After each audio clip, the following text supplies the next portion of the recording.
So there's a part around Hills Road and then a further part around Addenbrooks, and I'm going to deal with them separately. Back in 2021, the Assembly and the Board agreed that we should bring forward and develop a network of cycling plus schemes across the city.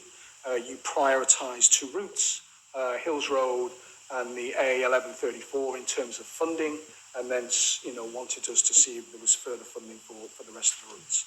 So in terms of Hills Road, the issues are set out around paragraphs 1.3, 1.4, around some of the challenges of that, and actually some of the questioners have already outlined some of the challenges that exist upon that particular route, and also the potential for change in terms of active travel modes if we can promote them. We went out to a consultation, and as I said in my responses, actually some of the responses said we like this, but quite a lot said you didn't go far enough in a couple of areas. So paragraphs 4.1 to 4.15 outline our response. The key response changes are the suggestions that we go forward with an option, not a single proposal, an option in terms of banning right and left turns into and out of Hills Road, and that we undertake the detailed design, the detailed modelling that goes behind that, and then we go back out to public consultation. Because the view from the consensus view that we received from that public consultation is that better meets the ambition that you and the board have set out in terms of. So that will be the next steps in terms of that particular, the Hills Road works. The Addenbrooks roundabout is quite different. So the Addenbrooks roundabout actually forms part of the A1134 route. We have previously discussed this. The board had previously agreed that we fast track this in light of safety concerns on one of those key arms. Again, we've been out to consultation. Again, that design has been changed. And so we are promoting a small scheme that we hope to get away sort of next year that will deliver improvements on the safety aspects of that scheme. But again, as Cam Cycle have said, I think, reviewing that junction further down the line, there is clearly opportunity and requirement to do that.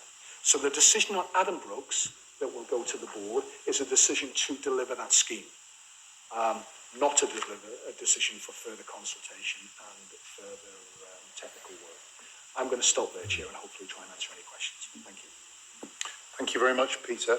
I'm going to follow your structure and suggest that we divide our debate into two on this, because they are not, they're connected schemes, but there's a bit of a gap in between anyway.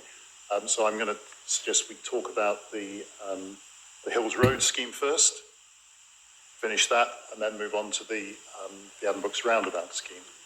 I would just like to make a comment myself about the Hills Road scheme, and do so now because it follows from some of the public questions. The crossroads, the Hills Road crossroads outside the Catholic Church is in the area I represent, and I completely get the way that these options for restricted turns have arrived now on the table. In particular, I represent the area called Newtown, which is quite adjacent to this crossroads, and an area which has recently adopted a low traffic neighbourhood, which has restricted their access quite considerably.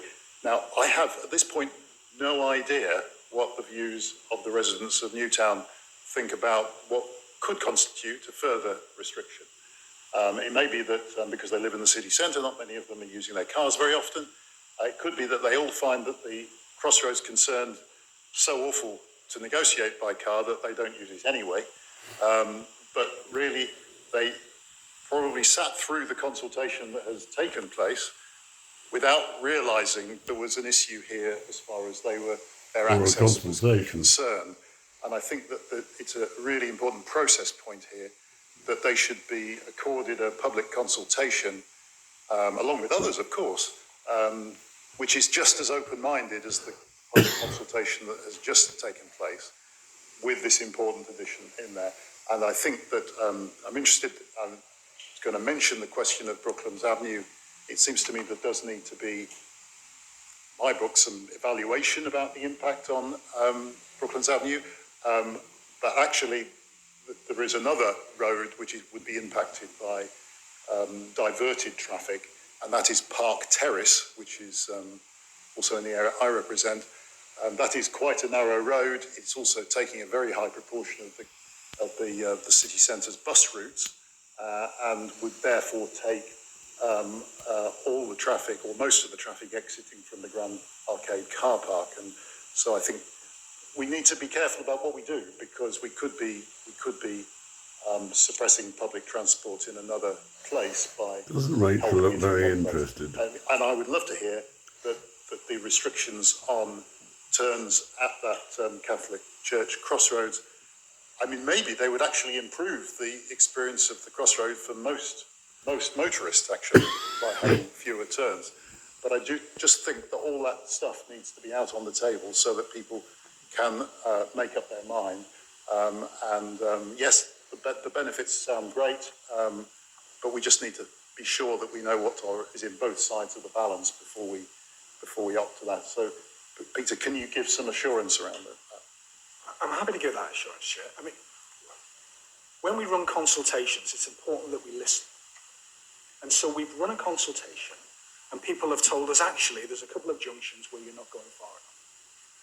But we also need to be minded of due process. So what we're saying is, okay, we're listened. We think there's another alternative. So there's two alternatives now on the table. They need to be assessed with the sort of assessment that you've just outlined, Chair.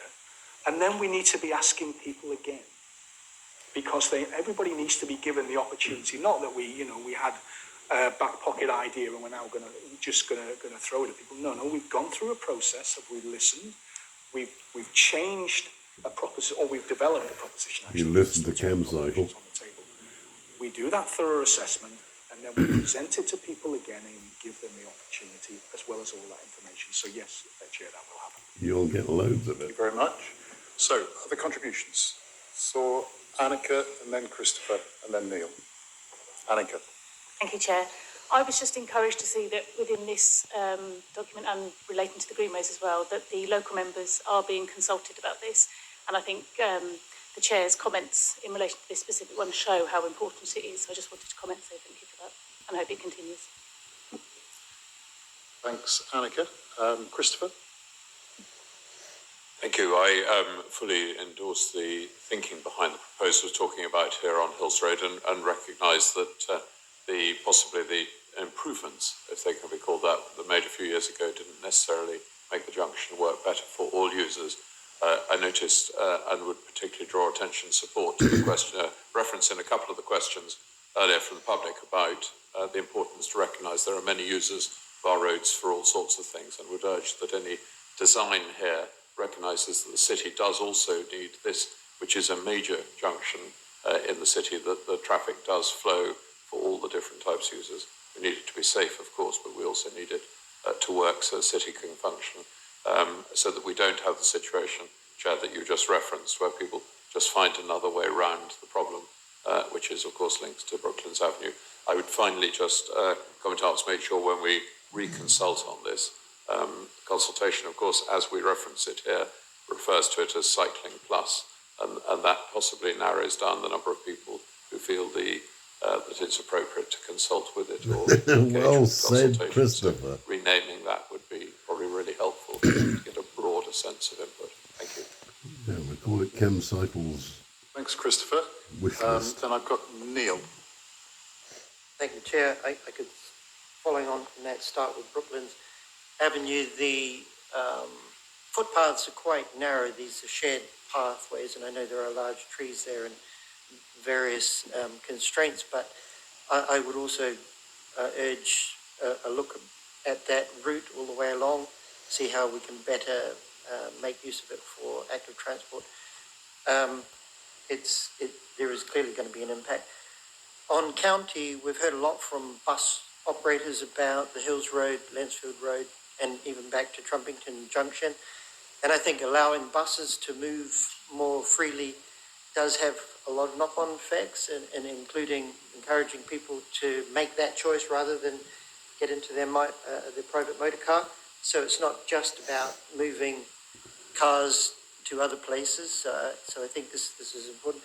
It's also, I think, important to monitor ongoing effects, and clearly it's not just about the junction. It's the effects on the entire network, and also I'd urge looking at the side roads wherever we can. There's been some fantastic work done on stopping those sort of rat runs, which makes it better for cycling, for people to choose to walk around that area. So, none of this is in isolation, clearly. So can we get some sort of assurance that the monitoring going forward will continue as well? Thank you. Thanks, Neil. Now, I've got Claire Daunton and Heather Williams online to contribute next, but I think we'll get points lost if we're not careful. So